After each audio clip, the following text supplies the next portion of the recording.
Assalamualaikum warahmatullahi wabarakatuh. Waalaikumsalam warahmatullahi wabarakatuh. Alhamdulillah rabbil alamin. Allahumma sholli ala sayidina Muhammad wa ala ali sayidina Muhammad. Iya, sobat-sobat pas dimanapun Anda berada, mudah-mudahan kita senantiasa diberikan kesehatan oleh Allah Subhanahu wa taala untuk ibadah kepada Allah Subhanahu wa taala. Amin ya rabbal alamin. Pada kesempatan kali ini, alhamdulillah wa syukurillah, di studio kita telah hadir seorang ahli dalam bidang pengobatan. Beliau ini selain bisa pengobatan, juga merupakan seorang ustadz, juga seorang dai, mengisi majelis-majelis di Kota Palembang, juga mengajar di beberapa tempat-tempat pengajian. Masya Allah. Jadi kita ini akan bahas tentang Tibbun Nabawi, tentang pengobatan-pengobatan melalui Nabi Muhammad SAW. Mungkin pada penasaran siapa nih tamu yang diundang? Karena ini insya Allah kalau beliau berkenan, ini akan kita lanjut terus dari part 1 sampai part seterusnya. Kita akan bahas masalah Tibbun Nabawi, insya Allah. Kita langsung sapa saja Ustadz kita, guru kita. Assalamualaikum warahmatullahi wabarakatuh. Waalaikumsalam warahmatullahi wabarakatuh wa maghfiratuhu wa ridwanuh. Amin ya rabbal alamin. Masya Allah. Ustadz Abdul Aziz Turyana. Biasa dipanggil Ustadz? Kadang Abdul Aziz, ada Triana, ada Turyana. Masya Allah. Ini panggil Ustadz aja nih. Ya, boleh. Atau dokter Ustadz. Masya Allah. Ustadz, ini kan kita nih ngundang antum, Ustadz. Insya Allah ke depan bakal lanjut terus nih, Ustadz. Kalau antum berkenan, kita bakal bahas masalah Tibbun Nabawi nih, Ustadz. Mudah-mudahan Allah mudahkan ya. Amin ya rabbal alamin. Jadi kita insya Allah akan belajar dikit demi sedikit dengan antum, Ustadz. Jadi ini semacam kelas online, Ustadz. Ya, belajar dengan antum tentang pengobatan-pengobatan secara Nabi Muhammad SAW. Kalau boleh tahu dulu nih, Ustaz. Antum ini kan punya klinik, Ustaz nih. Klinik bekam, Ustaz nih. Iya.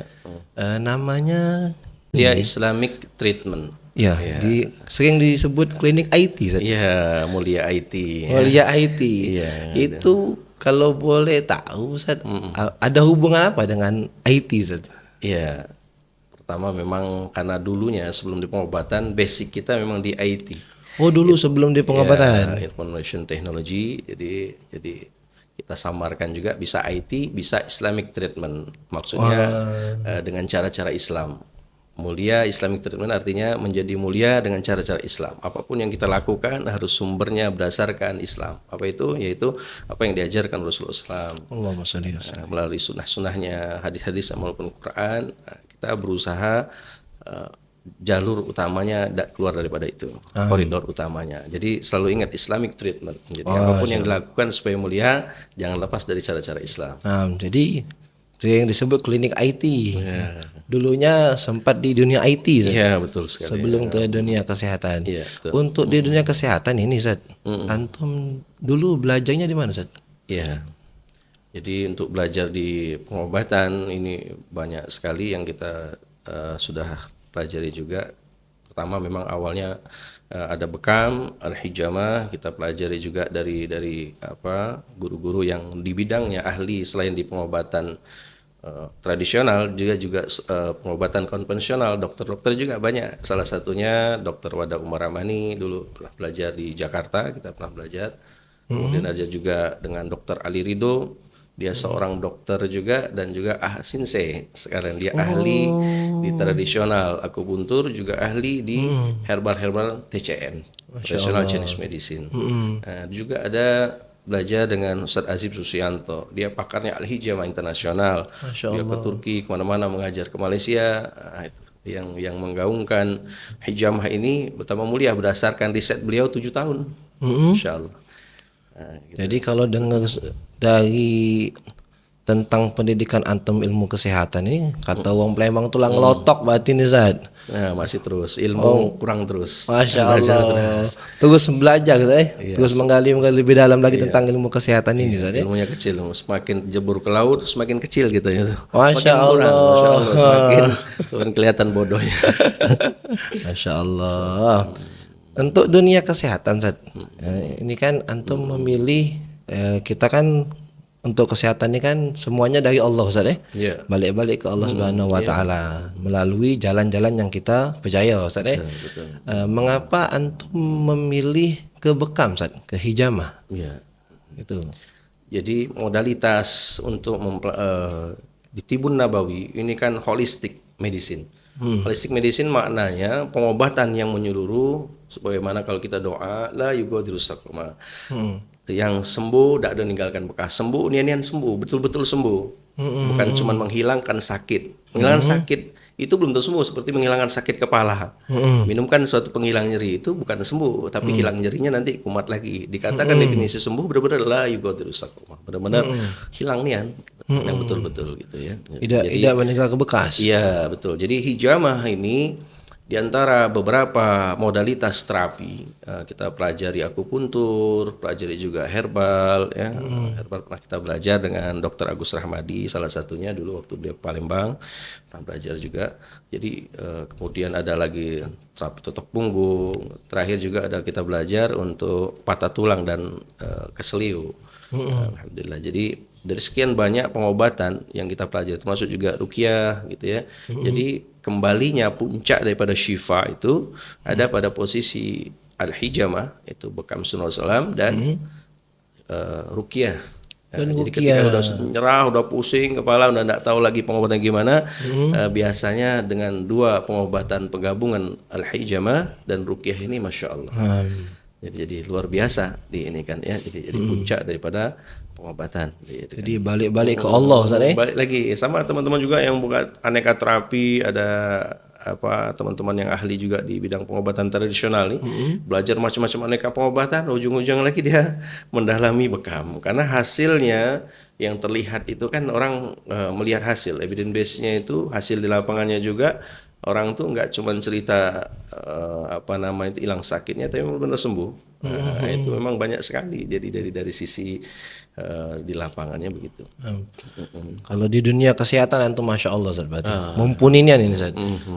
Untuk di dunia dakwah Ustaz, dikit-dikit lah. Antum pernah belajar atau pernah ngajar Ustaz? Kan ini kan antum ini kan seorang ustadz juga, ngisi-ngisi di majelis. Kalau sekarang Ustaz majelisnya ada di mana Ustaz? Iya.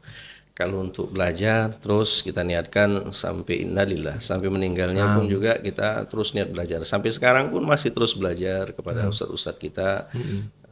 Tidak putus-putusnya kita niat itu belajar terus, dan juga ya belajar untuk mendakwahkan juga apa yang kita dapat dari guru kita dan apa yang disenangi daripada guru kita maupun Rasulullah SAW itu adalah mengajarkan apa yang diajarkan.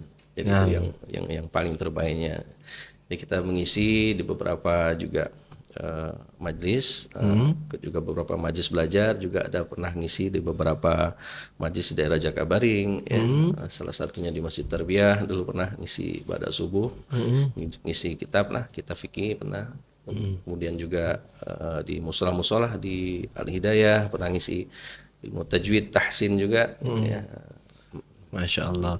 Jadi antara dunia dakwah dengan dunia hijamah, dunia kesehatan, apa hubungan antara dakwah dengan hijamah, Ustaz? Iya, erat kaitannya. Jadi strategi dakwah itu kita kan penting sekali setelah kita mendapatkan ilmu, kita mau berdakwah itu kan kuat ikatannya apabila kita diikat dengan beberapa ikatan. Salah satunya kita ada apa namanya itu dekat juga dengan menguasai daerah itu, tahu daerah tempat berdakwah, juga ada apa namanya ada ikatan yang menarik orang untuk diajak berdakwah, ada strategi dakwah. Artinya kita tidak bisa ngajak orang kalau tidak punya strategi, datang masuk ujuk-ujuk langsung dakwah, oh ini nggak boleh, ini nggak boleh. Ini diajarkan guru kita mesti melihat prioritas mana yang harus dakwahkan. Nah, itu jadi dengan adanya pengobatan Tibun Nabawi, orang datang ke tempat kita ini udah dalam keadaan perlu, dalam keadaan kebanyakan orang sakit itu, kalau orang lagi sakit itu kan lebih mudah nerima nasihatnya, apalagi dia terasa seperti kayak orang kena stroke itu kan susah sekali itu, butuh sekali karena kena pertama tuh psikologinya. Jadi ketika dakwah di situ masuk, oh, senang sekali adem gitu ya. Jadi pas sekali ketemunya dakwah antara hijamah pengobatan ini dengan kita mendakwahkan di pasien-pasien kita juga nyambung apa yang kita dapat dari guru kita sampaikan. Seperti misalkan tuh menenangkan hati dengan sholawat, istighfar, sampai terima dia. Kalau di luar belum sakit biasanya keras kepalaan. Kalau orang udah KO Kalau beberapa, sudah sakit tuh berarti dekat dengan Allah Ustaz ya. iya, masya Allah. Jadi enak nyambungkannya, lebih enak gitu ya. Masya Allah. Ustaz belum nyambung Ustaz, kita sebelum nyambung ke lanjut. Fadhol Ustaz diminum Ustaz. Oke, insya Kemarin pernah belajar Mu'allim Dailami Ustaz. Masya Kita ini minum namanya gohwa Ustaz. Masya Allah. Masya Allah. Ini kopi, ini air yang di atas ini masya Allah. Ini Oh, yang air bening ini juga lebih dahsyat daripada yang di dalamnya. Yang Kita di minum bismillah. atasnya Ustaz? Iya, Masya Allah. ini air. Jadi air ajaibnya. uap kopi Ustaz. Ya, uap ajaibnya ini dahsyat. Orang dulu-dulu itu sudah.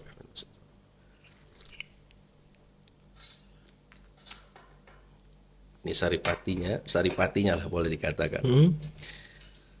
Gohwa ini Ustaz, kalau khasiatnya banyak Ustaz nih. Masya Allah. Kalau kopi ini Ustaz, Iya, masya Allah. di antara khasiatnya banyak Ustaz nih. Iya, dulu saya termasuk yang tidak suka ngopi dulu. Dulu, Ustaz. Ngopi, ingat ya, saya sukanya susu saja. Suka susu dari kecil besar, susu saja ya, susu yang tidak manis, susu alami, susu ultra, susu alami lah ya, yang sifatnya tidak manis. Setelah belajar di majelis kita ada saya ketemu ustaz juga kenapa demen ngopi gitu ya. Kemudian saya kebaca satu kitab tentang kopi juga, tentang sejarah kopi dan khasiat kopi. Di antaranya adalah malaikat demen sekali dengan bau kopi. Malaikat. Demen sekali bau Masya kopi. Allah. Oh, Masya Allah, ini riwayat kopi ini menginspirasi sekali dan mengilhamkan suatu yang kita racik sekarang herbal. Yang terkenal dengan istilah nano herbal insya Allah yang sedang kita luncurkan ini berawal daripada kopi. Dari kopi. Jadi setiap kali mau baca Quran, karena malaikat demen ini, jadi sebelum baca Quran kita ngopi dulu dengan niat untuk menguatkan hafalan, menerangkan mata kita gitu ya, menguatkan tenaga kita. Karena ini ada kafein, selagi dia masih sedikit, kafein ini untuk energi. Kita butuh kafein ini. Yang penting jangan berlebihan. Oh, jangan berlebihan. Jadi kita ngopi begini, segar mata kita segar, kita melek matanya, jadi mengurangi kesalahan dalam membaca juga kita. Masya Allah. Dan masya Allah terinspirasi melihat kopi ini, ada lihat akhirnya kita hirup begini kok kuat sekali. Ternyata ini teknologi yang Allah jadikan sudah lama sudah ada. Sekarang heboh namanya teknologi nano ya. Jadi, masya Allah saripatinya ini luar biasa ini. Jadi ini kan. Masya Allah. Jadi yang penting itu jangan berlebihan Ustaz ya. Jangan berlebihan. Jadi Artinya kulu waswabu 200.000 Ustaz masya ya. Allah benar. Makanlah, minumlah, jangan berlebihan. Betul. Dan kopi ini juga ada yang dua jenis, ada yang asam, ada yang basah. Oh, kopi ada Iya, dua jenis. ada jenis. Ada Arabica, ada Robusta, walau antara duanya ada yang asam, ada yang basah. Maksudnya yang asam ini kalau orang sakit lambung, kita minumkan kopi yang asam, maka akan mudah sakit nyeri lambungnya. Tapi kalau yang tidak asam, artinya basah, kebalikannya, selagi tidak dikasih gula pasir, maka aman, orang sakit lambung itu aman. Oh, tidak Kopi itu ada. aman. Tapi anehnya ketika dikasih gula sedikit pun, walaupun sedikit aja seujung sendok ini kasih, dia langsung naik asam lambung. Jadi bukan kopinya yang menaikkan asam lambungnya, tapi campuran di antara gula pasirnya ini menaikkan asam lambung. Dan ini nanti kaitan, kenapa gula nanti kaitan dengan pankreas. Ini luar biasa gula-gula pasir sekarang ini salah satu penyebab nanti yang akan kita bahas ke ininya. Pantesan dulu kalau para salaf kita minum gohwa tuh banyak kopi yang pahit tadi. Masya Allah. Kopi pahit sama kumuh Ustaz. Masya Allah, nyambung sekali, dua-duanya sehat. Jadi tidak katik gula Ustaz. Oh, sehat sekali, betul. Nah, Ustaz ngomong-ngomong masalah lambung, atau tadi bahas-bahas lambung nih. Kita ini kan di kampung nih, paling sering dengar penyakit emah Ustaz. Iya. Penyakit emah. Kalau boleh tahu Ustaz, apa sih penyebab penyakit emah itu Ustaz? Iya. Pertama, emah itu kan spesifik. Orang di masyarakat sudah awam pun juga udah kenal namanya sakit lambung tuh sakit emah. Ya, jadi padahal banyak sekali di area pencernaan kita, di daerah perut kita ini banyak organ ya. Salah satunya ada organ lambung ya, ada usus besar, usus kecil, kemudian ada liver, ada empedu, ada limpa, ada pankreas Di dalam di dalam perut kita ini. perut kita ini Ya, Ustaz. jadi di sini kalau dibuka banyak sekali ada Apalagi kalau organ-organ, perutnya bagian-bagian apalagi yang- kalau perutnya besar kan. Lebih banyak lagi, Bang. Jadi terkadang kalau sakit perut di sini di lambung orang langsung ngomong "Oh, sakit mah. Oh iya, Ustaz. Dikit-dikit Dikit-dikit sakit Ya, mah, dikit-dikit sakit karena mah, memang- Ustaz. Karena memang kita terutama di Indonesia bahkan mungkin mendunia sekarang ya utama sakitnya kalau kita lihat memang sakitnya di daerah sini sering sekali di daerah lambung, daerah pencernaan ini sering karena ini memang sumber daripada energi. Kekuatan orang kalau udah kena di lambung lihat gemeter kayak jalan di atas kapal karena pusat energi. Jadi benar kata Rasulullah kita makan dan Allahumma berlebihan sholli. tadi kita bagi sepertiga makanan, sepertiga air juga udara. Maka sehat. Zaman Rasulullah itu tabib-tabib ini dokter nggak laku, dikirim dari kerajaan dua dokter, dua tabib nggak laku.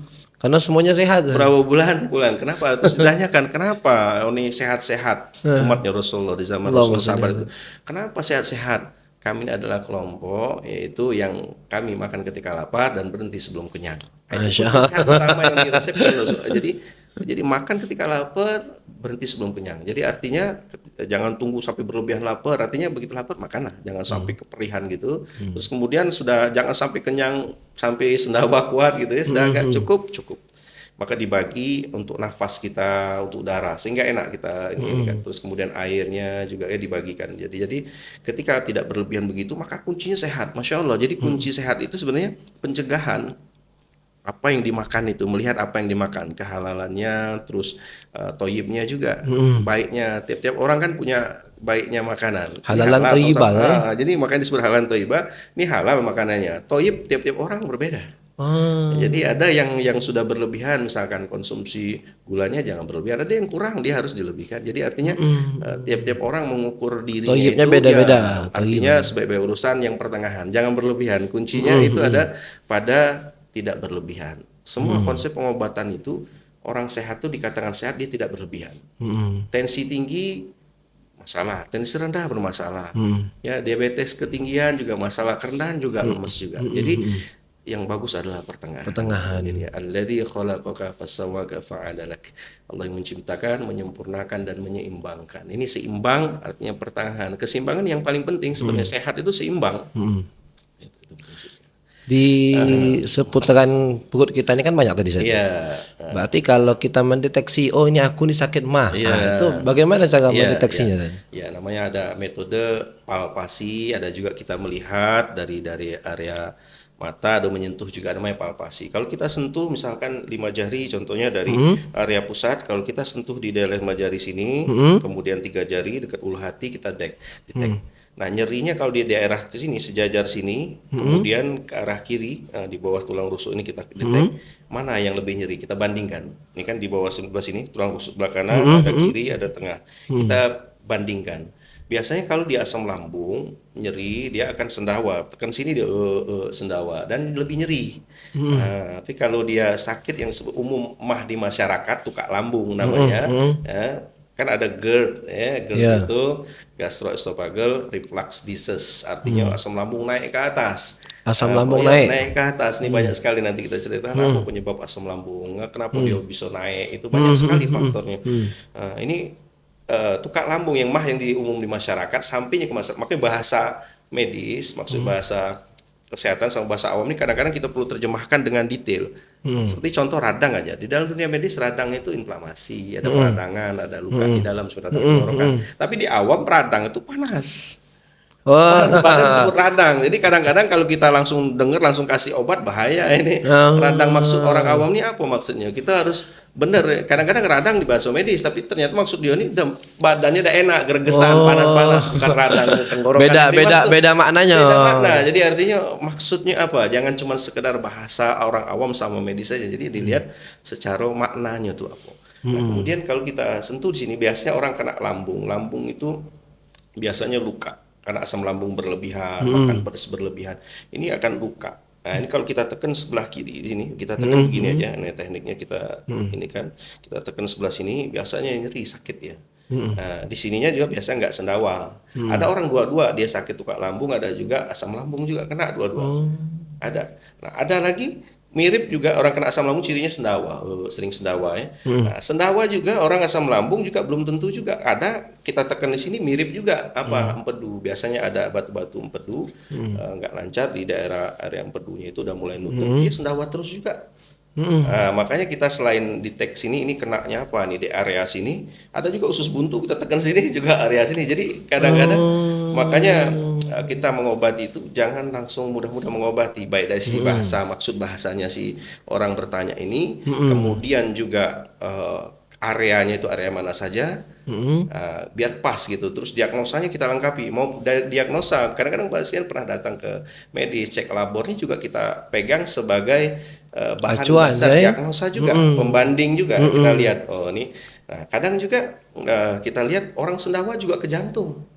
Sering Di sekali jantung? orang sendawa disangka sakit jantung. Makanya kalau lihat orang sendawa kadang datang ke satu pengobatan dikatakan dia jantung, suruh cek EKG, disuruh cek AKG, bahkan kalau kadang-kadang disuruh masang cincin gitu ya.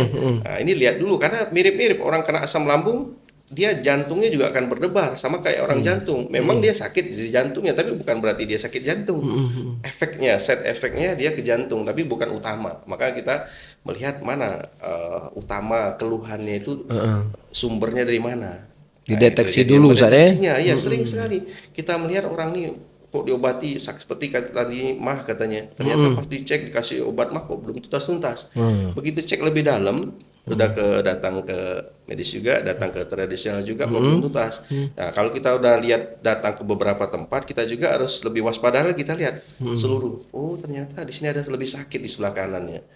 Oh, di kanan ini ada masalah liver. Kita cek juga matanya. Oh, kuning dia. Oh, berarti lebih condong ke hepatitis. Maka dia pengobatannya kita pengobatan hepatitis, bukan pengobatan mah lagi.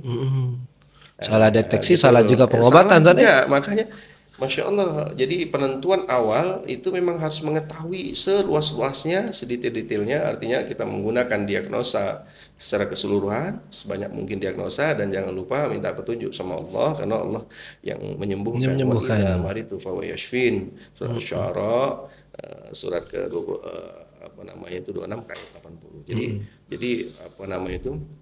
Ini maksudnya Allah yang pasti menyembuhkan. Kita hanya memaksimalkan ikhtiar saja supaya tawakal kita sempurna, ikhtiarnya kita sempurnakan. Jadi jangan sembarangan kita menentukan sakitnya. Banyak sekali seperti contoh sakit kepala itu ada 9 penyebab sakit kepala. 9 penyebab sakit kepala. Minimal 9 penyebab sakit kepala. Sama seperti lambung juga. Oh, kita orang awam ceritanya mah karena biasa umum di bahasa medis waktu di mana-mana mah. Ya udah kalau orang awam nyebut mah kita langsung terima enggak, kita lihat Deteksi maksud dulu. mahnya, definisi si orang ini apa, sakitnya di mana, kapan sakitnya, ketika makan atau telat makan, gitu ya, itu sakitnya apa, terus kebiasaannya dia. Jadi diagnosa itu luas sekali, diagnosanya secara fisik, secara psikologinya dia, kemudian secara lingkungannya dia. Sosialnya dia, jadi menyeluruh kita diagnosa itu sehingga nanti bisa menentukan treatment apa yang cocok, apakah dia terapi, apakah dia nanti minum herbal atau obat, atau cukup dengan mengubah kebiasaan Pola-pola hidupnya. hidup. Ya, Jadi penyakit kepala tadi ada 9 penyebab, ya? 9 minimal itu Minimal. ya. Lebih lagi selamanya kita pahami, kita lihat analisa itu 9 orang gara-gara sumber itu bisa menyebabkan sakit kepala. Kalau 10-nya mungkin banyak utang, kan? Mungkin. Gitu. Berarti saat balik ke penyakit mah tadi, mah itu berarti berhubungan dengan lambung, saya. Iya. Berarti kalau di luar dari lambung bukan sebut mah. Ya, umumnya orang menyebutnya mah semua. Ya, umumnya, sakit tapi apa kan aja, pokoknya kalau area sini orang menyebutnya mah. Tapi kalau kita belajar ya pembagian orang di daerah sini sakitnya kadang-kadang kan mirip tadi asam lambung, terus asam kemudian lambung. lebih detail lagi. Oh, dari sebelah kanan nih bisa jadi liver, bisa liver. empedu masalahnya kan. Orang kena yang empedu itu mirip dengan asam lambung, sama-sama sendawa. Sama-sama Sama-sama sendawa. jantung, 3 kemiripan. Orang asam sendawa itu bisa dia jantung, koroner, ada juga asam lambung, ada juga batu empedu. Batu empedu. Ada empedunya kena ya untuk mengeluarkan getah empedu, ya ada fungsi untuk memecah protein. Ini kalau dia batunya lengket di daerah empedu ketutup lubangnya, sama-sama 3 ini. Sendawanya sama saat atau mirip beda? Sendawanya, mirip-mirip sekali sendawanya. Sendawanya mirip sekali. Jadi kalau kita baru belajar satu, oh sendawa ini pasti asam lambung. Belum tentu. Atau datang ke dokter jantung nanti dikatakan, oh ini sakit jantung. Belum tentu. Kalau kita sering menemukan 3 yang berbeda ini dan kita detailkan analisanya nanti kelihatan nanti sesak ada yang berbeda seperti kayak sesaknya, sesak asam lambung sama sesak kena jantung tuh berbeda. Beda. Sesaknya berbeda kelihatan itu. Nah, gitu.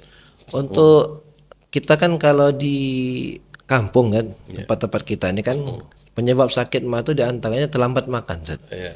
Itu emang benar ada hubungan atau hanya sekedar opini dari warga, Zat, dari kampung? Ya. Jadi yang paling kita temukan di masyarakat paling banyak itu sebenarnya penyebab parahnya lambung ini, perhatikan dia kebanyakan orangnya yang makan mie pertama ini makan mie ya, nggak sebut mie apa saja. Sebenarnya mie-nya itu kan dari gandum. Aslinya gandum menyehatkan lambung. Kok ini kok merusak lambung? Kan harusnya kan gandum itu makanan terbaik di atas beras. Maka zakatnya juga di atas beras. Gandum ini kok bisa lebih parah dari beras, menyakitkan. Dia kok merusak lambung, bukan gandumnya, bukan mie-nya sebenarnya. Lapisan yang melapisi mie itu. Jadi mie jadi ada macam-macam lah pengawet yang dilapisi sehingga dia bisa bertahan bertahun-tahun, sehingga kita makan ini nggak langsung hancur. Kalau gandum biasa kita hancur, kalau ini enggak, berhari-hari dia baru hancur. Butuh waktu untuk hancur. Sampai 4 hari dia baru hancur. Bayangkan kalau tiap hari kita makan mie, itu salah satunya. Kebanyakan anak-anak sekarang di mana-mana, di sekolah, di pondok, dimanapun, pekerja-pekerja juga paling mudah mie. Paling mudah masak. Paling mudah masaknya soalnya. Iya, paling mudah sekali. Jadi dan enak. Orang semua suka, seluruh dunia suka makan itu. Akibatnya lama-lama lambung kita ini tidak bisa ini lagi ya, karena ditumpuk dengan itu, prosesnya akan terganggu, metabolisme terganggu, enzimnya akan terganggu. Nanti kayak itu yang kemana-mana. Gara-gara makan satu, dia tembakannya lambung kena, pankreas bermasalah karena enzimnya juga terganggu. Nah, ini salah satunya. Jadi yang artinya kalau mau makan mie tadi pastikan cara-cara yang sehat dan waktunya. Ada jeda waktu saja, ya. jeda waktu yang kalau bisa di atas 1 minggu, bahkan 1 bulan sekali lah kalau memang diperlukan saja, darurat saja, memang tidak ada makanan lain, ya bersihkan, cuci gitu ya, ini kan dibuang air pertamanya. Jangan sampai sehari itu makan 4 kali mie kan nih. Masya Allah.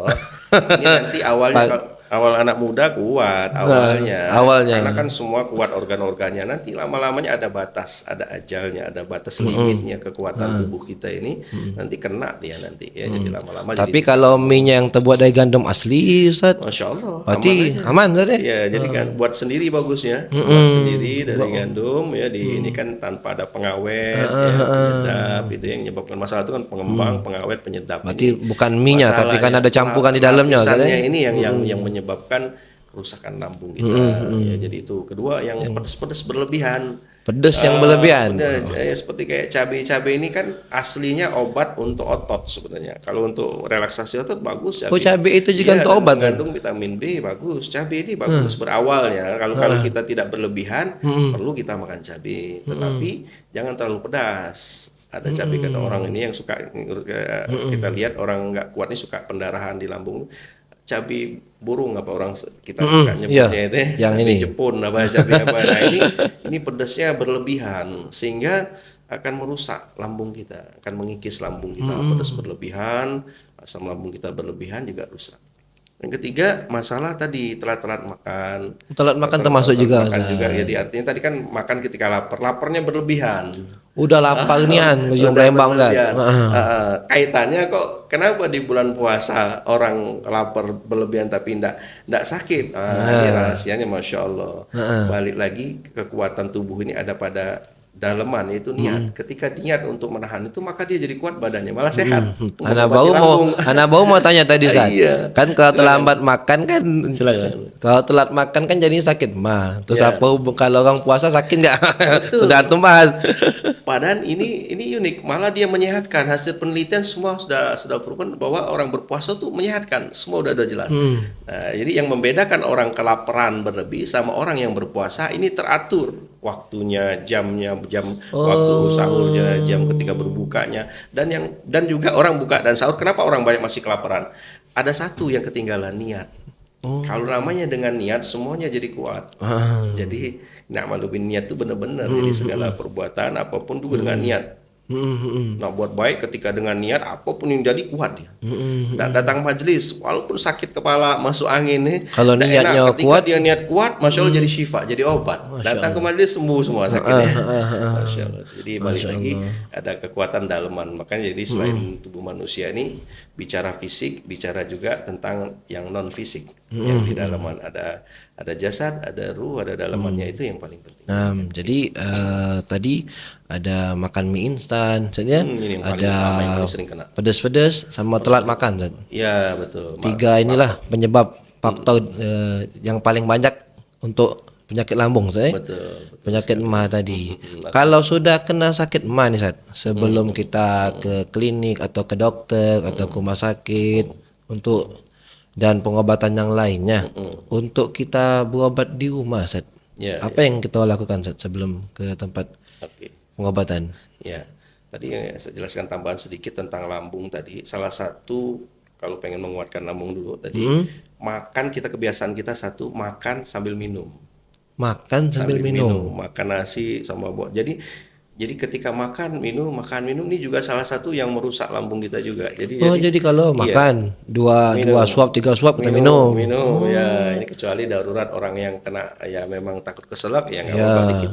Tapi kalau mau kuat tadi, jadi minum sebelum makan ya minumlah dulu. Atau nanti setelah makan setengah jam, 1 jam setelah makan. Baru minum, Zat? Iya, karena ketika kita makan ini kan otomatis ketika makan asam lambung juga akan keluar. Asam lambung. Ketika kita minum ini, asam lambung akan ternetralkan sehingga asam lambung akan berlebihan keluar. Ini salah satu yang penyebab orang jadi asam lambung terus. Menyebabkan jadi proses di lambung ini akan bermasalah. Maka ada satu pernah dengar riwayat orang yang kuat itu, ada yang kuat ngancurkan apa-apa itu, ada satu lagi dikalahkan sama orang yang dia makan tidak minum. Yang dia makan nggak minum. Tidak minum. Nah, ini ada beberapa orang yang mengamalkan ini. Jadi maksudnya itu kalaupun minum sedikit aja supaya jangan keselak. Minumnya supaya jangan keselak. Tidak berlebihan. Kadang-kadang orang tuh berlebihan makan minum sebanyak-banyaknya ngilangkan haus. Nah, ini salah satu masalah juga. Ini kan, ya. Jadi untuk kita yang di rumah tadi, Zat, antisipasinya apa, Zat? Oke. Yang karena sakit mah. Ya, jadi untuk mah tadi lihat dulu apakah kalau kita deteksi kita bisa pegang sini, kalau memang ini adalah tukak lambung, ini yang terbaik yang sudah teruji itu ada pada kunyit ya. Kunyit misalnya 1 jempol, ini dosisnya 1 jempol dikeprek ya, atau boleh dicuci, dipotong-potong, boleh potong-potong atau dikeprek, seduh dengan 1 gelas air dimasak sekitar 5 menit 10 menit gitu ya. Nah, itu kalau dia masalahnya di lambungnya, tukak lambung ya, kita campurkan madu lebih bagus lagi dia bakteri madunya. Tapi kalau dia ada juga kita tekan ke sebelah tengah sini ada sendawanya juga, kemungkinan dia asam lambung. Oh, ada asam lambung. Kemungkinan dia ada asam lambungnya, maka tambahkan temulawak. Jadi tambahkan temulawak itu untuk pengganti omeprazol, untuk pengganti obat asam lambung yang selain herbal, digantinya di dalam herbal itu dengan temulawak. Jadi perpaduan kunyit, temulawak, madu ini bagus sekali. Kunyit 1 jempol saja, dikeprek atau diiris-iris ya, direbus dulu. Nanti setelah mau diminum baru campurkan madu. Madu ini jangan dicampurkan ketika air panas, dia rusak enzim diastasenya akan rusak. Yang bagus ketika sudah mulai turun hangatnya baru kita campurkan madu. Jadi kerja madunya sendiri, masya Allah tuh nanti kita bahas mungkin tentang madu saya itu lebih dalam lagi tentang madu. Ya, masya Allah, Zat, kalam sama antum sangat manfaat, Zat, bagi kami dan juga bagi sahabat-sahabat pas yang ada di rumah. Insya Allah, Zat, ini baru mungkin part 1 nih, Zat. Kami berharap sekali antum bisa untuk selanjutnya, Zat, part 2, part 3 sampai seterusnya kita bahas tentang Tibbun Nabawi, Zat, insyaallah. Jazakumullah khairan, Zat, telah hadir pada kesempatan kali ini. Sobat-sobat pas yang ada di rumah, mudah-mudahan video kali ini bermanfaat bagi kita. Jadi tadi ada tentang masalah lambung tadi, mendeteksi dulu. Jangan kita anggap sakit mah, tidak tahunya bukan sakit mah, akhirnya salah pengobatan, salah makan obat juga. Mungkin demikianlah video kita pada kesempatan kali ini. Lebih dan kurang mohon maaf, kepada Allah mohon ampun. Billahi taufiq hidayah. Assalamualaikum warahmatullahi wabarakatuh. Waalaikumsalam warahmatullahi